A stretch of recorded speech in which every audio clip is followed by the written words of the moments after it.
3 মাসের ওভারটাইম এবং বকেয়া বেতন পরিশোধের দাবিতে নরসিংদীতে ঢাকা সিলেট মহাসড়ক অবরোধ করেছে থার্মেক্স গ্রুপের আদুরি গার্মেন্টস শ্রমিকরা। নরসিংদী থেকে পাঠানো আর লায়ন সরকারের তথ্যচিত্রে থাকছে বিস্তারিত। রবিবার বিকাল 3:30 থেকে শিবপুর উপজেলার কারারদি ফ্যাক্টরির সামনে মহাসড়কে অবরোধ শুরু করেন শ্রমিকরা। এ সময় সড়কের উপর কাঠের আসবাবপত্র দিয়ে অগ্নিসংযোগ করেন তারা। এ সময় শ্রমিকরা দাবি করেন, গত 3 মাস ধরে ওভারটাইমের বকেয়া পরিশোধ করছেন না কারখানা কর্তৃপক্ষ।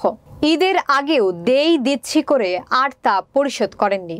বকেয়া পরিশোধের দাবি করলেই নানা অজুহাতে শ্রমিকদের ছাঁটাই করা হয়। এসবের প্রতিবাদে ফুঁসে উঠেছে শ্রমিকরা।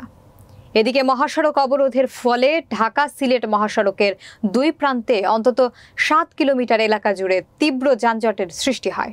এতে দুর্ভোগে পড়েন ঢাকা কিশোরগঞ্জ, ঢাকা সিলেট, হবিগঞ্জ সুনামগঞ্জ, ঢাকা মৌলভীবাজার, ঢাকা ব্রাহ্মণবাড়িয়া, ঢাকা ভৈরব নেত্রকোনাগামী যাত্রীরা।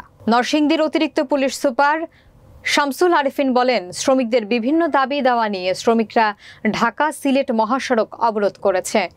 আমরা দুপক্ষের সাথেই আলোচনা করছি। আশা করছি দ্রুত সড়ক যান চলাচল স্বাভাবিক হবে। শিবপুর থানার ভারপ্রাপ্ত কর্মকর্তা মোহাম্মদ ফরিদ উদ্দিন জানান, ঊর্ধ্বতন কর্তৃপক্ষ মালিক ও শ্রমিক পক্ষের সাথে কথা বলছে। আশা করি পরিস্থিতি অল্প সময়ের মধ্যে স্বাভাবিক হবে।